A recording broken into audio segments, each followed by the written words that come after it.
국회는 본회의를 열고 여야 이견이 없는 민생법안 50여 건을 처리했습니다. 비상계엄 해제 표결 방해 의혹을 받는 추경호 국민의힘 의원에 대한 체포동의안도 보고됐습니다. 국회 예산결산특별위원회 비경제부처 이틀째 심사에서 대장동 사건 항소 포기와 관련해 민주당은 조작 기소를, 국민의힘은 외압 의혹을 제기하며 공방을 이어갔습니다. 더불어민주당은 대장동 사건의 조작 기소와 집단 항력을 바로잡겠다며 국정조사 요구서와 검사징계법 대체안 발의를 예고했습니다. 국민의힘은 기소한 사건을 임의로 공소 취소할 수 없도록 하는 형사소송법 개정안을 발의했습니다. 대기자의 손으로 분석해보는 정가, 동향, 기자, 대기자. 대장동 사건 항소 포기를 둘러싼 공방이 가열되고 있습니다. 민주당은 정치검사를 단죄하겠다고 예고했고, 국민의힘은 윗선 책임론을 강조한 가운데 쟁점을 살펴봅니다.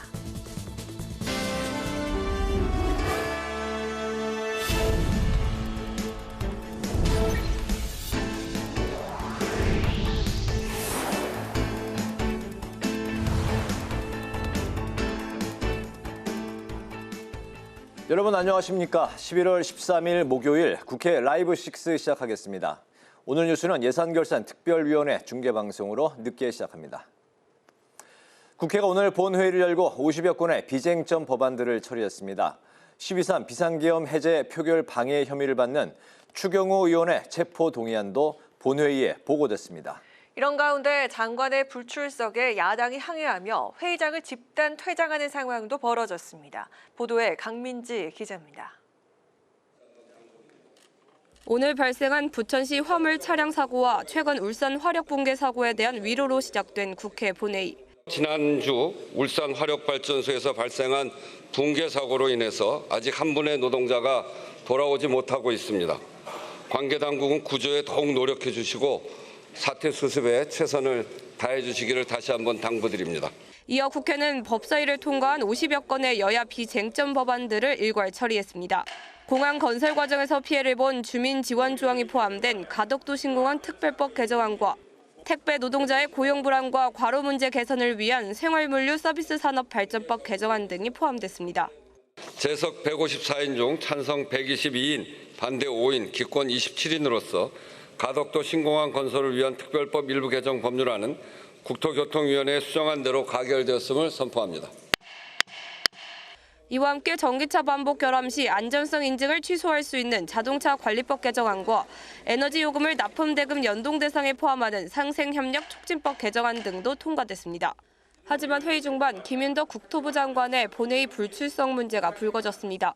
이에 국민의힘이 거세게 항의했고 결국 의원들이 집단으로 회의장을 퇴장해 일부 안건 표결에 참여하지 않았습니다.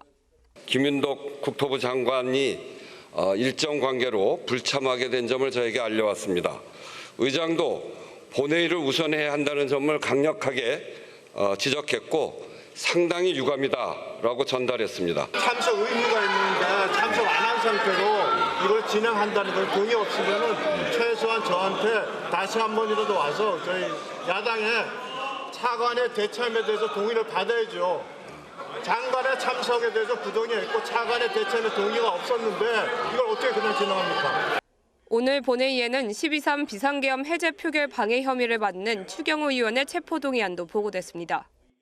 11월 7일 정부로부터 국회의원 추경호 체포동의안이 제출되었습니다. 내란 특검이 12.3 비상계엄 당시 내란 중요 임무 종사 혐의로 추 의원에게 영장을 청구한 데 따른 것으로 표결은 여야 합의에 따라 오는 27일 본회의에서 진행됩니다.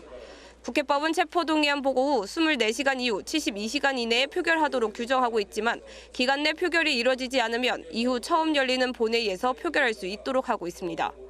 한편 국민의힘과 국회의장 추천목의 원자력안전위원회 추천안도 본회의를 통과했습니다. 국회방송 강민지입니다. 국회 예산결산특별위원회가 이틀째 비경제 부처에 대한 부별 심사를 이어갔는데요.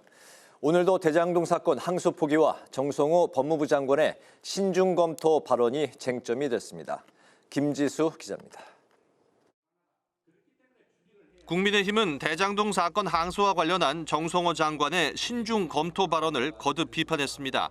이 발언이 일선 수사관들에게 어떤 의미로 받아들여질지 가장 잘 아는 사람이 법무부 장관이라는 겁니다. 항소하겠다고 하는 사람한테 신중히 판단해라 그러면은 항소하라는 얘기입니까? 하지 말라는 얘기입니까? 이거는 문해력이 문제이지 않습니까? 본인들의 권한과 책임하에 살아는 그런 취지였습니다. 네. 민주당은 검사가 과격한 발언을 했다는 남욱 변호사의 진술을 언급하며 검찰의 수사 과정에 불법 행위가 있었다는 의혹을 제기했습니다. 그러면서 기계적, 관행적 항소에 대한 우려를 거듭 표명했습니다. 기계적 항소가 아니라 정말 항소 실익이 있는, 항소의 필요성이 있는 항소에 집중할 수 있도록 지휘해 주시면 좋겠다는 바람 말씀드리고요. 예결위에서는 오송 지하차도 참사 피해자와 유가족 지원을 위한 추가 예산 확보가 필요하다는 목소리도 나왔습니다. 피해자 지원단 출범은 했지만 운영비가 없습니다. 기름이 없는데 차가 어떻게 가겠습니까? 피해자를 위한 약물 치료는 물론 트라우마 치료도 중요하다며 재난 경험자 심리 회복 프로그램 예산도 필요하다고 강조했습니다. 국민의힘은 영유아 보육의 질적 향상과 직결되는 교사대 아동 비율 예산을 꼼꼼히 챙길 것을 주문했습니다. 교사대 아동 비율 개선을 위해서 좀 노력을 해주십시오. 특히 장애가 있는 특수교육 대상 영유아의 경우에는 더 손이 많이 가는데 한편 오늘까지 비경제부처에 대한 부별 심사를 진행한 예결위는 17일부터 예산의 증액과 감액을 심사하는 예산안 조정 소위를 가동합니다. 국회 방송 김지수입니다. 더불어민주당은 대장동 사건 항소 포기 논란을 두고 정치검사를 단죄하겠다고 강조했습니다. 검사 징계법을 대체할 법률안을 발의하고 국정조사 요구서도 제출하겠다고 밝혔습니다. 김동희 기자입니다. 더불어민주당은 검찰개혁에 정면 도전하는 정치검사들을 단죄하겠다고 날을 세웠습니다. 김병기 원내대표는 정치검사를 징계할 수 있게 빨리 법을 손보겠다고 강조했습니다. 김 원내대표는 정치검사들의 특권을 보장하는 제도를 폐지하거나 과감히 뜯어 고치겠다고 밝혔습니다. 학명 검사들도 다른 공무원처럼 국가공무원법을 준용하여 해임, 파면까지 가능하도록 하여 공직 전체의 기강을 바로 세우겠습니다. 김 원내대표는 대장동 사건의 조작 기소와 집단 항명과 관련해 진실을 규명하겠다며 이번 주 안에 국정조사 요구서를 제출하겠다고 말했습니다. 또 국정조사가 끝나고 문제가 있으면 특검을 추진하겠다고 밝혔습니다. 정청래 대표도 검사들의 집단 항명은 명백한 국기문란이라며 바로잡아야 한다고 말했습니다. 법무부 장관은 보직 해임, 징계 회부, 인사조치 등 가능한 합법적인 모든 수단을 다 써야 할 것으로 생각하고 사법개혁 의지도 강조했습니다.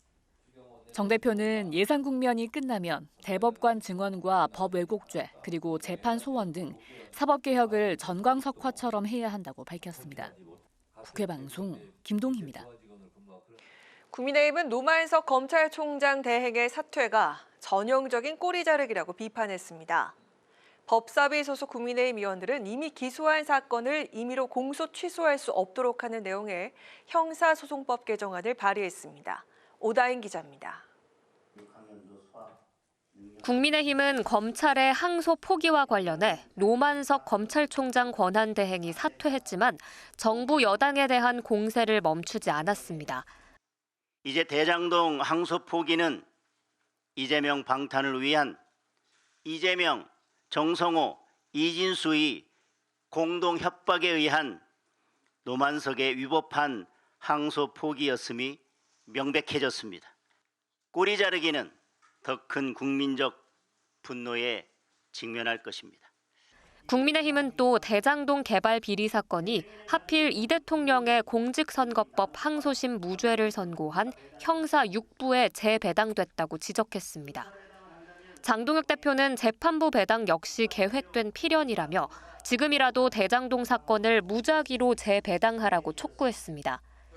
한편 법사위 소속 국민의힘 의원들은 이 대통령의 공소 취소를 법으로 원천 차단하겠다며 형사소송법 개정안을 발의했습니다. 정권의 의중에 따라 검찰이 스스로 공소를 취소하는 것은 국민의 신뢰를 무너뜨리는 일입니다. 이에 공소 취소 조항을 삭제함으로써 권력으로부터 자유로운 사법 시스템을 확립하고 또 여당을 향해 특별위원회 구성을 통한 국정조사를 요구했습니다. 국회방송 오다인입니다.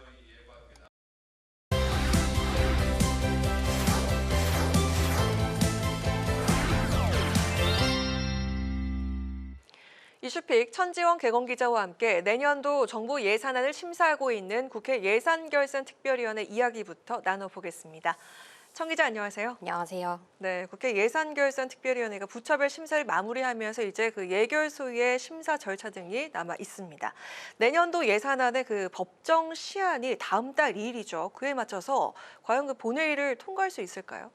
오는 17일부터 진행되는 예산안 조정 소위에서 이 세부 사업별로 예산을 사실상 확정하기 때문에 이 소위에서의 논의 과정이 가장 중요할 텐데요. 이 과정에서 여야 대치가 길어질수록 법정 시한 내 통과는 불투명해집니다. 국회가 예산안 법정 시한을 지키지 못한 건 언론에서 관행이라고 표현하는 만큼 자주 있었던 일입니다. 2014년 예산안 처리 지연을 막기 위해 국회 선진화법이 도입됐지만 이후에 법정 시한을 지킨 건 2014년과 2020년 두 번뿐입니다. 이재명 정부의 첫 예산안은 올해보다 8.1% 증가한 728조 원 규모로 AI와 R&D, 지역화폐 예산 등의 확장 재정을 기조로 합니다. 오늘 여야가 비쟁점 법안 50여 건을 처리했죠. 민주당은 쟁점 법안 처리를 예산안 통과 이후로 미뤄둘 만큼 예산안에 집중하고 있습니다. 예산안이 늦어지면 중앙정부는 물론 지방정부의 행정에 차질이 뒤져질 수 있어서 민주당은 마지막까지 국민의힘을 설득하겠다면서도 이 설득이 안 된다면 표결 처리할 가능성도 내비치고 있습니다. 국민의힘은 정부의 현금성 지원 예산에 대해 포퓰리즘 예산이라고 규정하고 있어서 이 재정 건전성을 내세워 낭비성 예산을 최대한 삭감시키겠다는 입장입니다. 특히 법사위에서 검찰 특수활동비를 40억 5천만 원 삭감한 걸 두고 이 예산을 정치 보복 수단으로 사용하고 있다고 비판하면서 이 예산 정국에서 치열한 대립이 예상됩니다. 네, 그리고 오늘 예결위에서 나온 예산 이야기도 해보도록 하겠습니다. 민주당에선 재난의 복구와 예방을 위한 재난 대책비 문제를 제기했고요. 국민의힘 측에선 국가폭력 피해자에 대한 지원을 해야 한다 이렇게 촉구를 했는데 이거 어떤 내용입니까? 네, 김상욱 민주당 의원은 재난대책비의 목적에 맞는 사용이 필요하다고 지적을 했는데요. 이 재난대책비가 지난해보다는 대폭 증액을 했지만 이 지난 3년간 재난대책비 예산의 상당 부분은 이 향후 발생할 재난에 긴급하게 투입될 재원이 아니라 이 과거에 일어난 재난 복구 비용으로 사용됐다는 겁니다. 특히 지난해에는 재난 대응비가 부족해 35개 사업에서 537억 원을 전용했는데 이 전용한 사업이 제주 4.3 피해 보상 사업, 민주화운동 기념 지원 사업 등 또 다른 피해자들을 위해 어렵게 마련한 예산이 사용되고 있는 점을 강조했는데요. 윤호중 행안부 장관은 목적 예비비로 재난 대응비가 편성이 돼 있다면서 이 복구의 재원이 중점적으로 투입되는 건 재난이 일어난 지역이 취약해 이 재차 재난이 발생하는 걸 막기 위한 거라고 설명을 했습니다. 이 조지현 국민의힘 의원은 진실화해를 위한 과거사 정리 기본법을 언급하면서 국가폭력 피해자들에 대한 지원 예산을 마련해야 한다고 지적했습니다. 이 진실화해 과거사법을 통해 피해를 규명받은 피해자들이 보상을 못 받는 경우가 있었다면서 이 보상심의위원회를 정부 차원에서 두는 등의 대책을 통해 신속하게 또 실질적인 보상을 해야 한다는 겁니다. 윤호중 행안부 장관은 국가폭력 피해자들에 대한 보상을 위해선 먼저 법적으로 명확한 범위를 설정해야 하는 문제가 해결돼야 한다고 답했습니다. 네, 그리고 그 대장동 항소 포기 관련한 이야기 해볼까 하는데 여야가 지금 이 협상의 난항을 겪고 있습니다. 합의가 불발이 됐는데요. 민주당은 이번 주에 국정조사 요구서를 제출하겠다 이런 계획인데 과연 이 단독으로 추진하겠다는 뜻으로 해석을 해도 될까요? 검찰의 대장동 재판 항소 포기에 대한 국정조사 방안, 여야는 추가 논의를 이어가겠다고 했지만 이견을 좁힐 가능성은 높지 않아 보입니다. 민주당은 협상이 결렬되면 이번 주 국정조사 요구안을 제출하겠다고 했고 국민의힘은 민주당의 독자 제출은 파행 선언이라고 했는데요. 여야는 어디서 국정조사를 진행할지부터 의견이 다릅니다. 이 국정조사는 재적 의원 4분의 1 4분의 1 이상 요구가 있을 때 특위 또는 상임위를 통해 조사를 진행하게 됩니다. 이 민주당은 법사위 차원에서 조사하자 국민의힘은 특위를 구성하자는 입장입니다. 이 법사위는 의석 비례로 민주당이 다수를, 특위는 여야 동수로 구성되는 만큼 이 발언권 확보 등을 위해 여야 간 힘겨루기가 진행되는 겁니다. 22대 국회에 제출된 국정조사 요구서 10건을 살펴보면요. 여야 모두 사안에 따라서 특위 또는 상임위에서 국정조사를 진행해야 한다고 했습니다. 실제 22대 국회에서 진행된 국정조사는 2건, 오송 참사와 내란 진상규명 관련한 국정조사인데 각각 행안위와 특위에서 가동이 됐습니다. 여야는 또 국정조사 명칭에 들어갈 표현을 두고 항소 자제와 항소 포기 외압이 맞다고 주장하고 있어서 이 합의에 이르기 위해선 이 사안의 성격을 먼저 규정해야 하는 문제도 남아 있습니다. 그렇군요. 만약에 국정조사가 진행이 된다면 대장동 사건 관련해서 항소 포기 결정 과정에서 법무부와 검찰 지휘부 간의 엇갈린 해명, 이게 쟁점이 될 것 같다는 생각이 드는데 노만석 검찰총장 직무대행이 퇴임식에서 과연 어떤 메시지를 낼까, 이게 관심이 쏠리고 있다고요? 그렇습니다. 어제 사의를 밝힌 노만석 검찰총장 대행이 자세한 입장은 퇴임식에서 밝히겠다고 했는데요. 내일 오던 노 대행의 퇴임식이 비공개로 열린다고 알려지면서 검찰 내부의 항소 포기에 대한 입장을 밝히라는 요구에 대한 노 대행 입장을 들을 수 있을 걸로 보입니다. 국회 예결위에선 검찰의 항소 포기 결정과 관련한 공방이 어제에 이어 계속됐는데요. 정성호 법무부 장관이 항소심에서 1심 판결이 바뀔 확률은 5% 미만이고 검찰에서 변경 가능성이 없는 경우엔 항소하지 않은 사례가 많다고 하자 국민의힘은 대장동 사건이 그 5%에 해당할 가능성을 배제할 수 없는 것 아니냐면서 왜 판단받을 기회를 무시했냐고 비판을 했습니다. 국민의힘은 또 2016년 정성호 장관이 의원이었을 당시 검찰총장과 법무부 장관에게 수사 외압 차단과 법과 원칙에 따른 수사를 당부한 바 있는데 지금이야말로 이렇게 발언했어야 하는 것 아니냐고 지적했습니다. 민주당은 대장동 사건이 윤석열 정부에서 이재명 당시 민주당 대표를 타겟팅한 수사였기 때문에 이 수사 단계에서부터 사실관계가 왜곡됐을 수 있다는 의혹을 언급했습니다.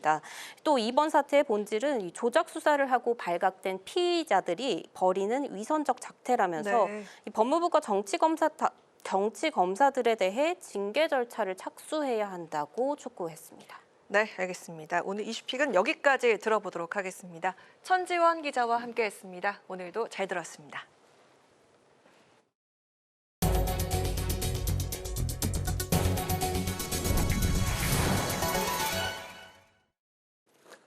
국회 국방위원회가 전체 회의를 열고 정부안보다 약 2,975억 원 증액한 국방부 소관 내년도 예산안을 의결했습니다.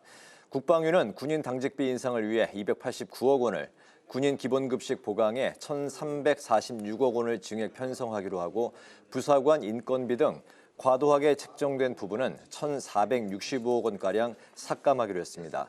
이와 함께 방위사업청 소관 예산도 KF-21 보람회의 최초 양산을 위한 자산취득비 2,000억 원이 증액됐습니다.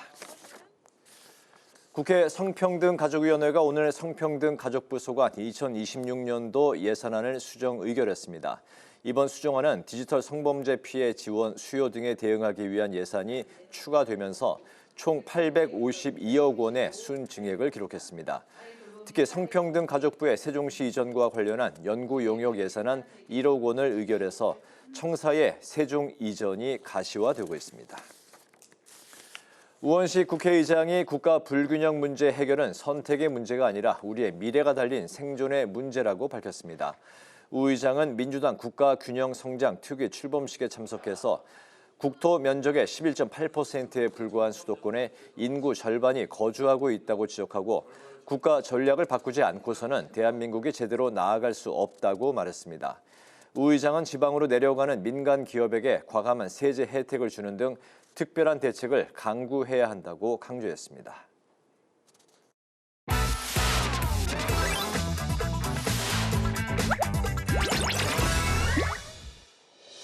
11월 13일 강아랑이 전해주는 정치권의 뜨거운 말말말 강아랑의 정치랑입니다. 자, 오늘 첫 번째 주제는 우리가 황교안입니다. 여러분, 전쟁입니다. 우리가 황교안입니다. 뭉쳐서 싸웁시다. 장동혁 국민의힘 대표가 최근 검찰의 대장동 개발 비리 항소 포기 규탄 대회에서 우리가 황교안이다라고 발언한 것을 두고 우원식 국회의장이 정말 내가 체포됐어야 한다고 생각하나라면서 비판했습니다. 계엄 당일 황교안 전 총리가 올린 SNS 글로 인해서 내란 선동, 선전 혐의로 긴급 체포된 가운데 장동혁 대표가 정치 보복이란 프레임으로 강조한 표현이 문제가 된 건데요. 당 내부에서도 의견이 갈렸습니다. 안 하셨으면 좋지 않았겠나 생각합니다. 네. 지금 이미지가 그죠? 우리 당도 아니고 그죠? 저희 당이 윤 의원이라든지 부정선거론 이런 것에서 벗어나지 않으면 지금 중도가 저희들에게 마음을 주지 않습니다. 꼭 그렇게까지 확대해서 해석할 것은 아니라고 생각하고요. 황교안 대표 개인에 대한 보복이 아니고 우리 야권 전체에 대한 정치 보복의 일환이라고 저희는 보고 있습니다. 우리 야당이 지금 이렇게 진짜 어려운 상황에 처해 있다는 것을 상징적으로 그렇게 표현한 것이다.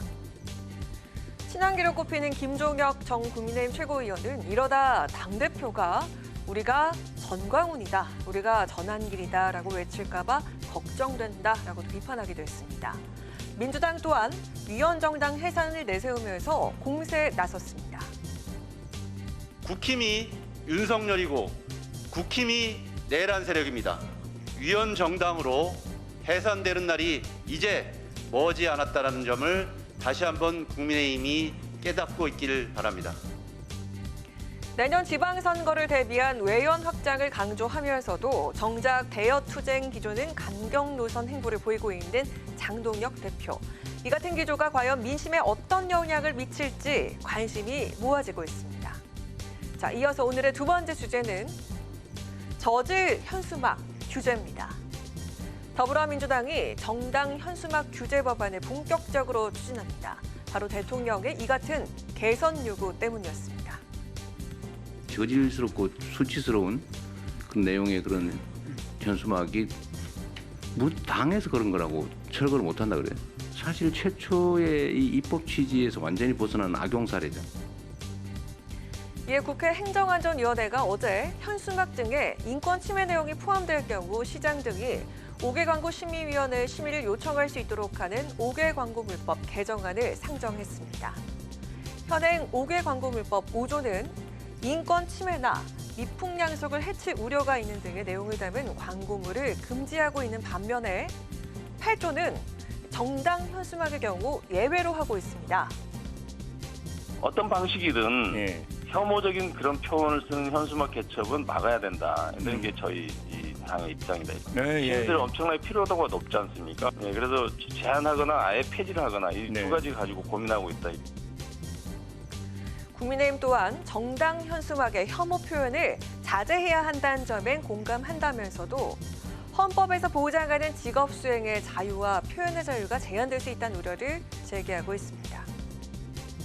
이미 대한민국 자유가 깨지고 있습니다. 현 정부를 비판할 수 있는 방송, 언론, 집회, 이제 현수막까지 어떠한 루트도 용납치 않겠다고 합니다. 헌법이 보장하는 집회 결사의 자유, 표현의 자유, 양심의 자유가 모두 사라지고 있습니다.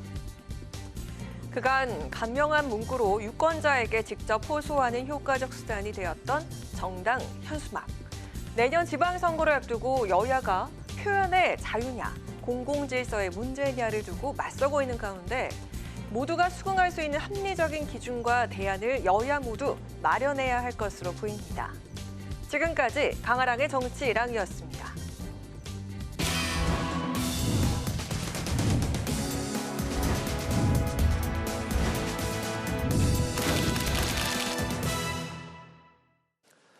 정치권 동향을 대기자의 시선으로 짚어보는 기자 대기자 시간입니다. 성한용 한겨레 신문 선임 기자, 최병묵 전 TV조선 해설위원 두 분과 함께하겠습니다. 어서 오십시오. 반갑습니다. 네, 안녕하세요. 오늘은 성 기자님께서 발제해 오셨죠?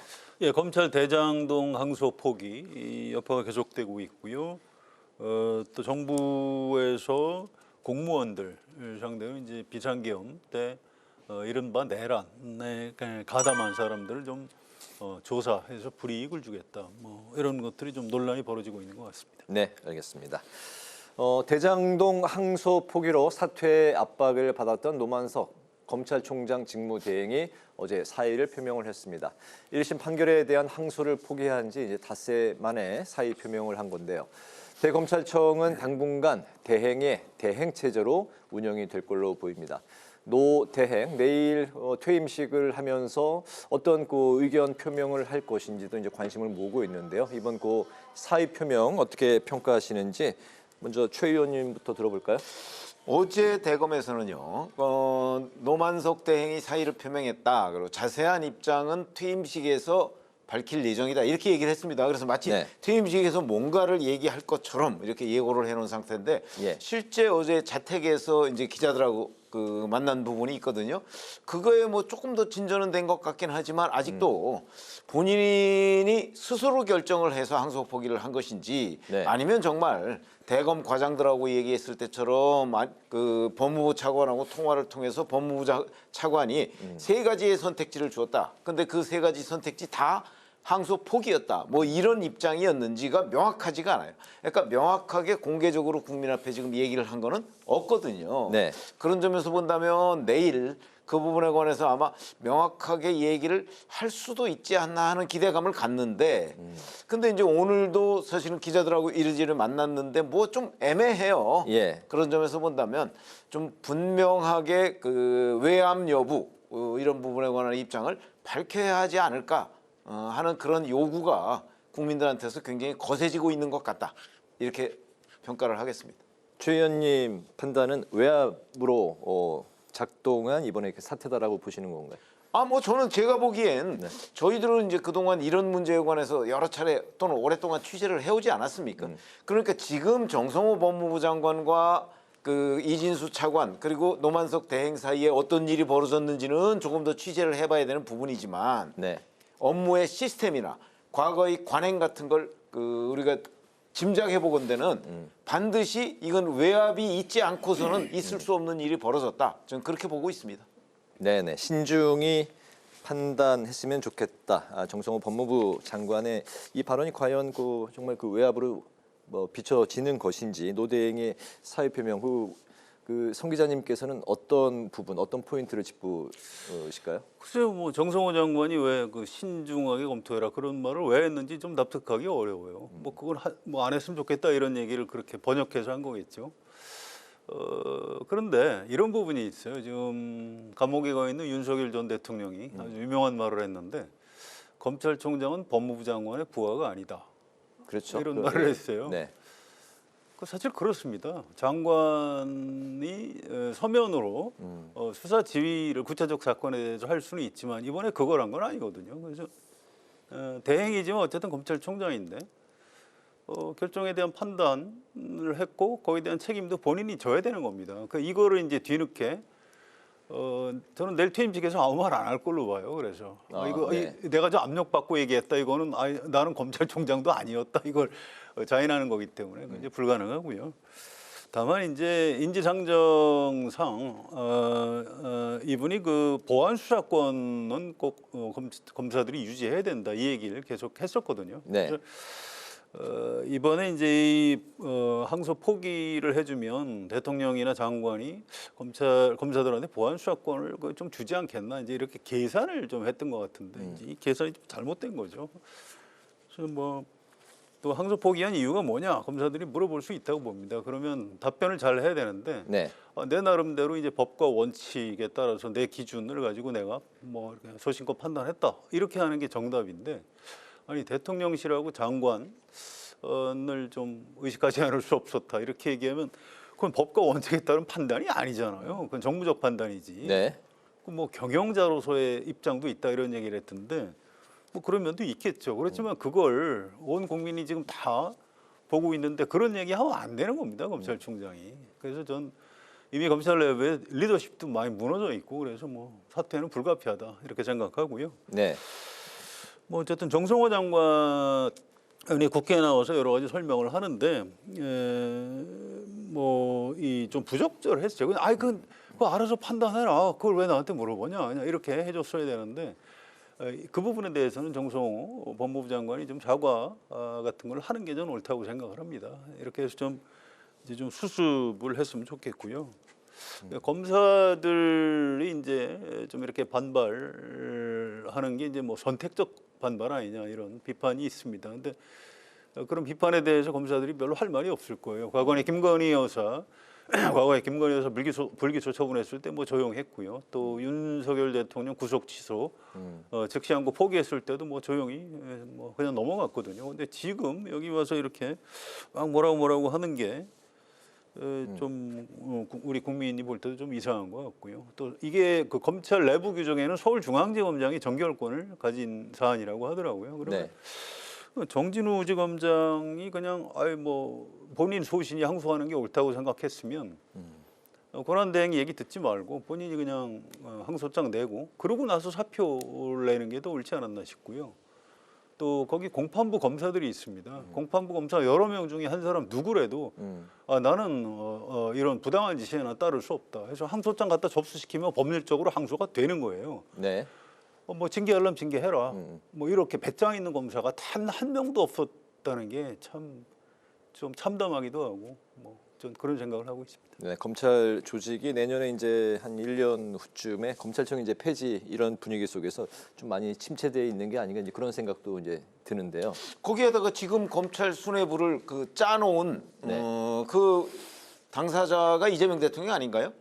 그렇기 때문에 제가 보건대는 아마 굉장히 용기 있는 검사들도 있을 텐데 그런 검사들은 이재명 정부의 검찰에서는 요직에 아마 배치가 안 됐을 가능성이 대단히 많다. 그리고 그 검사들한테 왜 용기를 못 냈느냐 이렇게 얘기하는 건 글쎄 당위론적으로는 혹시 맞을 수 있을지 몰라도 현실적으로는 글쎄 뭐 그렇게 모두가 다 검사들이 용기 있게 뭐든지 해야 된다 이런 거는 저는 뭐 현실적으로는 적합한 주문은 아니라고 생각을 합니다. 예.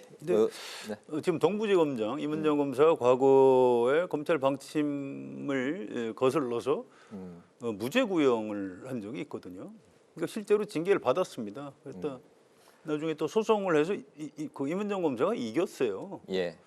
그래서 그게 뭐 그렇게 낯설고 어려운 장면이 아닙니다. 이건 상식적으로 법이라는 게 어떤 국민의 상식적 판단 위에 서 있는 게 법률인데 이거를 무리하게 항소 포기하는 게 맞나요? 그렇다면 상식과 법률 지식으로 무장한 검사들 중에 누군가는 좀 그렇게 좀 했었으면 하고 기대를 했는데 그렇게 안 했더라고요. 그래서 이제 이문정 지검장도 그 부분을 지적을 했어요. 네. 이문정 검사장도 이게 뭐 항소 포기가 잘했다 이렇게 얘기를 하는 거 아닙니다. 그런 사람이 좀 그런 검사가 있었으면 참 좋았겠다. 뭐 이렇게 하고 이제 본인은 검사장도 조명하는데 가담을 안 했더라고요. 저는 뭐 그 말이 옳다고 생각합니다. 알겠습니다. 정치권 여야는 대장동 항소 포기를 두고 대치를 이어가고 있는 형국인데요.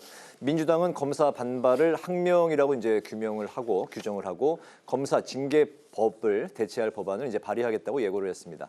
국민의힘은 법무부 외압 의혹을 규명해야 한다 이런 이제 입장을 강조를 했는데 여야가 이제 정면으로 맞선 상황 이제 국민은 좀 어느 쪽에 더 힘을 실어줄까요?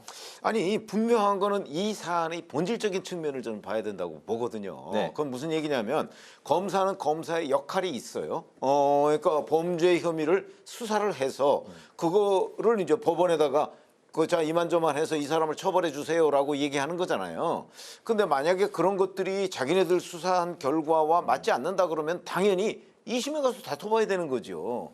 근데 지금 2심에 가서 다투지 말라고 얘기를 한 거잖아요. 물론 아까 성 기자님께서 말씀하신 대로 누군가 정말 용기 있게 나의 소신은 이거다. 내 윗사람이 뭐라고 하더라도 난 이걸 하겠다. 물론 그렇게 하면 돼요. 그런데 그게 모든 검사들이 다 그렇게 하라? 글쎄 그게 현실적으로는 시스템이 그렇게 움직이질 않아요.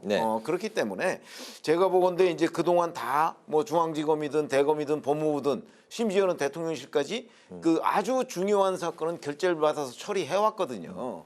근데 이제 이런 부분이 하지 말라고 자꾸 얘기를 하니까 하겠다는 거를 신중히 검토하라고 2번씩이나 얘기한 거 아닙니까? 그거 하지 말라는 얘기죠. 그러면 이제 거기에 대해서 그 노만석 검찰총장 대행이 자 하지 말라고 하는데 본인이 물론 고민을 했겠죠. 이걸 어떻게 할 것인지. 그래서 이제 결국 그 하지 말라는 거를 그대로 따른 건데 글쎄 여하튼 본질적인 부분은 검찰의 역할을 제대로 했느냐 안 했느냐 이거지. 뭐 따랐느냐 항명했느냐 아니면 지금 이렇게 그 다른 부분에 관해서 다른 검사들이 네. 반발을 하는 것이 항명이다. 이거는 뭐 특별히 무슨 그 지금 반발하고 있는 검사들한테 지시한 건 없잖아요. 그런 점에서는 항명이라는 논리 자체가 말이 안 되고요. 기본적으로는 검찰이 검찰로서의 제대로 역할을 했느냐 안 했느냐 저는 이걸로 따져야 된다고 봅니다. 네, 이런 상황에서 민주당의 검사징계법 대체 법안 발의 뭐 예고한 상황 이거는 좀 어떤 의미가 있는 겁니까? 글쎄 오늘 발의한다고 그랬다가 뭐 의원들이 다 흩어지고 해서 안 냈다고 그래요. 네. 내일 하겠다고 그러는데 법안 발의 의원 10명만 있으면 할 수 있으니까. 근데 그걸 또 법사위에서 의결하고 본회의에서 의결하는 건 또 별개의 문제입니다. 그래서 조금 더 두고 봐야 될 것 같고요. 일단 항명이라는 말 자체는 그 이제 군인들한테 쓰는 말입니다. 전쟁하는데 지시 안 따르면 큰일 나죠. 전쟁에서 지고 목숨을 잃으니까 항명 이런 게 있는 겁니다. 검사들은 과거에 상명하복의 원칙, 뭐 동일체 원칙 이런 게 있었는데 그거 문제가 있다고 해서 개정했어요. 그래서 이 상황하고 항명하고는 잘 안 맞고요. 네. 이 문제 제기하는 검사들이 검찰 내부망에다가 아니 뭐 총장 권한대행이 이렇게 결정했는데 이게 어떻게 된 겁니까? 설명 좀 해주세요. 또 이제 좀 더 과격하게 나간 검사들은 이거 잘못 결정하신 것 같은데 그러면 물러나시는 게 옳지 않겠습니까? 이런 얘기까지 한 거예요. 네. 이걸 갖고 항명이라고 할 수 있는지 좀 의문이고요. 이걸 갖고 또 징계를 하는 게 타당한지 검사 징계법에 보면 뭐 정치운동 금지 이 조항을 위배할 때 이제 검사들을 징계할 수 있게 돼 있습니다. 그래서 이걸 가지고 뭐 검사징계법 개정해서 뭐 어떻게 하겠다 이거는 민주당에서 좀 잘못하고 있는 거라고 저는 보고요. 그런데 이제 그 정성호 장관에는 민주당 주장대로 이 검사들이 이렇게 선택적 반발하는 거 아니냐. 라는 게 국민 감정상 보면 꽤 일리가 있어요. 그래서 이 검사들도 이 문제를 가지고 뭐 더 이상 뭐 논란을 일으키거나 이렇게 하는 건 별로 지혜로운 것 같지는 않습니다. 양쪽 다 좀 자제할 필요가 있다고 생각합니다. 네, 대장동 항소 포기 이슈를 두고 이제 10여 분가량 두 분의 이제 말씀을 좀 길게 들어봤습니다. 다음 이슈로 이제 넘어가 보면은 오늘 본회의에서는 국민의힘 추경호 전 원내대표의 체포 동의안이 예정대로 이제 보고가 됐습니다. 추 전 대표는 비상계엄 당시 국회 계엄 해제 표결을 방해한 혐의로 구속영장이 청구가 된 상태인데요. 체포 동의안의 표결은 오는 27일에 진행이 될 예정입니다. 2주 후가 될 텐데 추 전 대표의 구속 여부 지난주에도 이제 다뤘던 이슈이긴 한데요. 두 분 현재 상황에서는 어떻게 지난주 입장과 좀 비슷합니까? 그때 아마 기각이 될 가능성을 좀 높게 보신 것 같은데요. 예, 뭐 그렇긴 한데 이거 참 예측이 잘 안 돼요. 뭐 권성동 의원도 나는 아무 문제 없으니까 저 가결시켜달라 체포동의안 그렇게 했는데 덜컥 구속됐잖아요.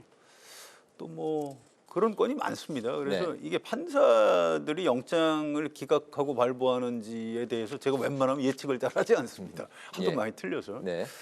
근데 어쨌든 이게 영장 발부 여부에 따라서 이 특검 수사가 좀 상당히 좀 달라질 겁니다. 어쨌든 구속이 된다면 이 법원이 국민의힘 의원들이 계엄 해제 방해하려고 했다 이 혐의에 대해서 어느 정도는 인정을 하는 거기 때문에 국민의힘이 좀 타격을 받을 수 있고요.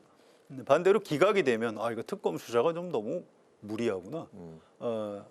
이렇게 국민들은 생각을 할 겁니다. 그래서 이 영장이 발부되느냐 기각되느냐가 좀 굉장히 좀 중요한 정치적 의미를 가질 수밖에 없겠다 이렇게 보고 있습니다. 알겠습니다. 체포 동의안 표결은 뭐 민주당이 이제 다수 의석을 차지하고 있어서 이제 뭐 통과될 걸로 전망이 되고 그렇다면 이제 구속 여부인데 어떻습니까? 그러니까 지금 말씀하셨듯이 사실 이게 국회 표결을 방해했다는 거잖아요. 근데 우선 지난주에도 제가 잠깐 말씀드렸지만 방해의 구체적인 행동이 없어요. 그냥 뭐 의총 회의장을 여기로 갔다 저기로 갔다 몇 번 변경했다는 건데 글쎄 그거야 뭐 의총장 그때 국회가 뭐 봉쇄됐다 아니다 뭐 이렇게 우왕좌왕할 때잖아요. 그렇기 때문에 그걸 가지고 방해했다고 하기는 어려울 것 같고 그다음에 또 하나는 국민의힘이 방해해봤자 소용이 없어요. 이제 방해해봤자 국민의힘 어차피 107명밖에 안 되잖아요. 그렇기 때문에 민주당만 가지고서도 충분히 해제를 할 수 있기 때문에 방해했다고 하기도 어렵고 그다음에 당시 국민의힘 대표인 한동훈 전 대표는 찬성을 했고, 그렇죠? 계엄 해제에. 그렇기 때문에 이걸 추경호 원내대표 혼자 또는 몇몇 그 의원들하고 같이 계엄 해제를 반대했다, 방해했다. 과연 그게 법률 논리상 맞는 거냐? 저는 그 점에 대해서 강하게 의문을 갖고 있기 때문에 물론 뭐 영장 발부 여부는 그건 뭐 판사의 재량이니까 저희가 뭐 섣불리 예측할 수는 없지만 법률 논리상 우선 말이 안 된다. 영장 청구 자체가 저는 이렇게 보고 있기 때문에 아마 기각될 가능성을 굉장히 높게 보고 있고요. 그런 점에서 본다면 구속영장 실질심사가 해서 만약에 기각이 되면 정말 내란 특검이 좀 무리한 수사를 하고 있구나. 영장 청구부터 기각까지 이런 아마 느낌을 국민들한테 주지 않을까. 저는 그렇게 예상을 하고 있습니다. 네, 2주 후에 이제 본회의에서 체포동의안 표결이 이루어질 가능성이 높은 상황 예정이 돼 있는데 그렇기 때문에 이제 목요일이고 이 시간이 그 직후에 또 있기 때문에 그때 관련한 말씀을 또 심층 있게 또 다뤄보도록 하겠습니다. 이런 가운데 정부는 비상계엄에 가담한 공무원을 가려내기 위해서 이른바 내란 가담 공무원 조사 TF를 가동을 했습니다. 중앙행정기관 49개를 대상으로 내년 2월까지 조사를 마무리하겠다는 계획인데요. 국민의힘은 적폐청산 시즌2라고 비판을 했고 민주당은 책임을 묻는 게 당연하다 입장입니다. 앞서서 이제 추경호 전 원내대표의 체포동의안 표결 관련 이야기를 했는데 같은 연속선상에서 좀 진행이 되고 있는 것 같습니다. 내란 가담 TF, 어떤 포인트를 짚으실까요? 좀 다르죠. 추경호 전 원내대표 영장 청구는 특검에서 한 겁니다. 특검은 특검이고 이거는 지금 이재명 정부에서 하겠다는 거예요. 근데 이걸 왜 하는지 잘 모르겠어요. 이건 좀 부적절합니다. 이거 부적절하다. 예, 이게 공무원들한테 뭐 핸드폰을 자발적으로 내라. 안 내면 불이익을 주겠다. 이게 뭐 사찰하는 것처럼. 좀 뭔가 잘못된 거 아니에요? 오늘도 국회에서 계속 예결위에서도 이 문제 가지고 의원들이 장관들한테 질문을 하고 그러던데. 이게 좀 무리한 것 같아요. 이게 이제 과거에 뭐 적폐청산, 뭐 문재인 정부 때 했던 그것 때문에 많은 사람들이 좀 상처를 받았는데 이런 걸 지금 왜 해야 되는지 곤란하고요. 내년 2월까지 한다고 하는데 뭐 이왕 시작했으니까 이걸 뭐 갑자기 취소할 수는 없을 테고 내년 2월까지 끌고 가면 안 됩니다. 저는 연내에 마무리해야 된다고 보고요. 특히 뭐 핸드폰을 내라 이런 건 옳지 않습니다. 아니 한동훈 전 대표는 평생 검사한 사람인데 자기 핸드폰 비밀번호 안 가르쳐줬잖아요. 결국 그 내용을 못 들여다봤습니다. 수사기관에. 그래서 이 핸드폰이라는 게 그렇게 이제 민감한 건데 이게 공무원들이 공식 석상에서 뭐 문서행위나 아니면 공무원들이 쓰는 이메일로 뭐 그런 뭐 계엄에 대해서 무슨 의견 표명을 했는데 그게 문제가 있다. 뭐 그럼 징계할 수도 있고 인사상 불이익을 줄 수도 있는데. 공무원도 사람이에요. 사석에서 이런저런 얘기할 수 있는 겁니다. 또 뭐 핸드폰으로 자기 지인들하고 뭐 대화도 나눌 수 있는 거예요. 그거를 들여다보겠다? 전 이거 옳지 않고요. 조사를 그렇게 무리하게 하는 거 아닙니다. 공무원들 명예감도 생각을 해야 되고요. 또 실제 조사도 그렇게 진행이 되지 않을 거라고 생각합니다. 네, 그 방식은 핸드폰 뭐 제출하다 이런 방식은 좀 문제가 있다고 하더라도 내란 가담에 이제 소극적으로 이제 가담을 했다는 정황이 이제 발견이 되면 인사상의 뭐 어떤 그 승진이나 이런 건 좀 차단하겠다 이런 부분도 잘못된 건가요? 그거는 정책적 판단이에요. 근데 이걸 왜 미리 말로 하고 선전포고하듯이 하는지 저는 그걸 납득할 그걸 이해를 못 하겠어요. 그냥 내부적으로 조용히 좀 조사를 해보고 이거는 이건 법률 위반까지 된다. 그럼 뭐 그럼 고발을 하든가. 그렇지 않으면 이거는 뭐 위법까지는 아니지만 이건 좀 곤란하다. 그럼 이 인사대충 불이익을 주고 그럼 되는 거 아닌가요? 이걸 왜 이렇게 미리 떠들어서 문제를 일으키는지 좀 납득하기가 어렵습니다. 예, 내란 가담 TF 가동 어떤 시각으로 보십니까? 글쎄 제가 보기에는 이제 이재명 정부의 그 공무원들이 줄을 서라 하는 뭐 그런 메시지로 보여요. 그리고 이제 그 본인들이 지금 봐줘야 되는 공무원들이 대단히 많은 거 아닌가. 그러려면 자리를 비워야 되잖아요, 요직을. 근데 적당히 비울 명분도 없고 그러니까 아마 이걸 핑계로 되는 것이 아닌가 싶은 생각이 들고요. 그리고 이게 이제 제보센터를 지금 둔다는 건데 아시다시피 제보가 들어오면요. 그 제보를 검증해야 될 거 아닙니까? 그럼 검증하려면 누군가가 만약에 모함을 하더라도 저 사람의 휴대전화를 또 일단 받아서 그걸 들여다봐야 돼요. 그러면 그 만약에 모함이라면 당하는 사람 입장에서는 진짜 억울한 누명이죠. 예. 이런 것들을 어떻게 가릴 수가 있다는 얘기인지 도저히 이해 안 가는 부분입니다. 네, 피해자가 속출할 수 있다 그런 우려까지 그럼요. 말씀을 하셨는데 어쨌든 그 가동이 이제 시작이 될 분위기니까 이 어떤 방향으로 가는지 좀 추후에 또 관련해서 이야기를 들어보도록 하고요. 마지막 이슈입니다. 서울 종묘 일대 재개발을 둘러싼 논란이 가열되고 있습니다. 오늘 민주당은 유네스코 세계유산인 종묘가 세계유산 영향평가를 받아야 한다 이렇게 이제 강조를 했는데 서울시는 오히려 종묘 가치가 두드러질 수 있다고 이제 언급을 했습니다.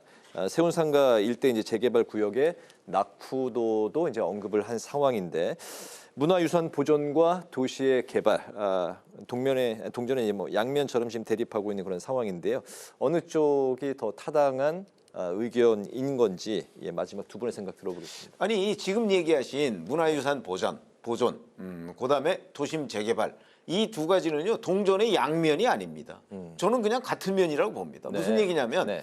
두 가지 가치를 다 지켜야 되죠. 근데 두 가지 가치가 충돌하는 게 아닙니다. 이게 지금 종묘를 부수고 거기다가 재개발한다는 게 아니거든요. 예. 종묘의 앞에 거기에 여러 가지 흉물스러운 그 세운상가나 뭐 이런 것들이 있는데 그거를 녹지축을 만들어서 그 하여튼 훼손하지 않는 범위 내에서 재개발을 하겠다는 거거든요. 예. 그러니까 이 두 가치는 저는 충돌하는 거라고 생각하지 않고요. 그 두 가치의 조화점을 찾는 게 저는 정치의 영역이라고 보는데 네. 이게 이제 내년 지방선거하고 맞물려서 여권이 오세훈 서울시장을 공격하는 프레임으로 작동하다 보니까 이게 마치 가치가 충돌하는 것처럼 그래서 오세훈 서울시장이 무슨 종묘를 훼손하는 것처럼 이렇게 네. 돼 있는데 저는 이 두 가치를 가운데 선에서 그 처리를 해야 합의를 해야 된다 이렇게 생각합니다. 예, 이 종묘 일대 재개발 논란을 두고 서울시장 선거가 이제 벌써부터 이제 시작이 된 거 아니냐 이런 이야기도 나오고 있는 상황인데 최 의원님은 도시 개발을 하더라도 문화유산 종묘 자체도 보존을 할 수 있다. 동전의 양면이 아니라 같이 가는 거다 이렇게 말씀을 하셨습니다. 글쎄 뭐 이제 재개발은 해야죠. 불가피한데 그 결국 그걸 서울시 조례로 높인 이유가 뭘까요? 뭐 자본주의 돈 때문에 그런 거거든요. 이 정도까지 높여야 뭐 여러 가지 이해관계자들이 많으니까요. 네. 근데 문화유산 옆에 가까운 데다 그렇게 높이를 이렇게 높이는 게 괜찮은지 뭐 괜찮다고 그러면 한 200m까지 높이지. 그 왜 그런 그 정도만 높였는지 잘 이해가 안 가고요. 이건 최 의원 말씀하신 대로 이건 정책적 조정, 정치적인 절충 이런 게 좀 필요해요. 네. 근데 지금 워낙 정치 양극화가 심하다 보니까 지금 좀 어려워지는 것 같습니다. 현실적으로 내년 서울시장 지방선거에서 굉장히 중요한 쟁점이 될 거고요.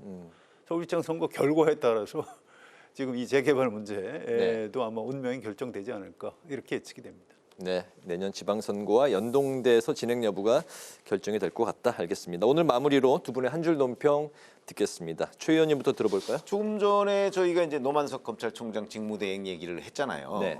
그런데 사실은 지금 그 본인이 그만두게 된 결정적인 계기는 외압 논란입니다. 그러니까 본인의 독자적인 결정이냐 아니면 그 외압을 받고 그 이렇게 된 거냐 하는 부분인데 그 부분에 관해서 마치 무슨 스무고개 놀이를 하듯이 지금 하고서 그냥 이제 내일 퇴임하겠다는 거거든요. 네. 내일 뭐 어떤 발언을 할지 모르겠으나 만약 이대로라면 또 이 외압 논란은 그대로 묻히는 거거든요.